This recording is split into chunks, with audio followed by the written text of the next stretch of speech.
কিন্তু বোঝার বিষয় যারা সাধু, আমরা বলি সাধু কথার অর্থ সব স্বাদ ভক্ষণ করে সাধু, তারপরে আমরা সাধু হই। আচ্ছা সাধু কথার অর্থ হচ্ছে তার মানে ধু, তার মনে যেন কোনো ময়লা থাকলে হিংসা নিন্দা এর মধ্যে দেখা যায় বাবা, আমি একদিন ওই প্রতীক ছিলাম। 16 বছর টানা মালাধারী ছিলাম। কেমন শিষ্যের বাড়ি যাইতাম, মালা জপ করতাম, কারো হাতে খাইতাম না, নিজে রান্না করে নিজে খেয়েছি, মার হাতেও খায় না। এবারে দেখলাম বাবা যে এই যে সাধনের পথটা এইভাবে নয়, কারণ এই পথে অনেক হিংসা হয়, এই পথে অনেক অহংকার হয়। কিরকম? আমি একজন মানুষ, আমি একজন সাধু, এক সাধুর হাতে আমি খাই না।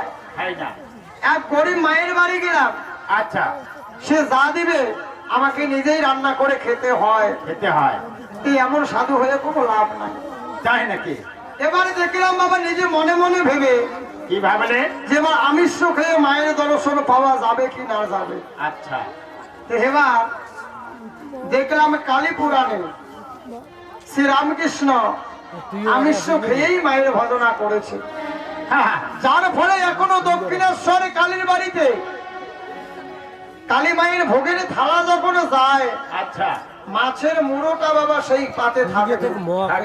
কারণ তাকে যদি না দেওয়া হয়, মা নাকি সেই অন্ন গ্রহণ করেন না।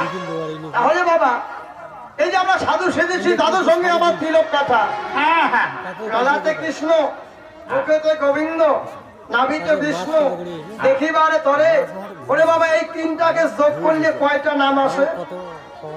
শত রজ তম।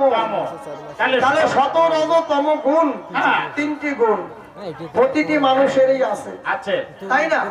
তাহলে তিনটি গুণের মধ্যে এখন আমাদের কোনটা গুণ আছে বাবা? কোনটা? ধর মার মার। তোর জমি যাতে আমার হয়, আমার থেকে তুই বেশি ধনী হইতে পারবি না, তোর থেকে আমি টাকা বেশি ইনকাম করবো, ভাই ভাই মারামারি, পিতা পুত্র মারামারি, কি হচ্ছে কি হচ্ছে না ঘরে?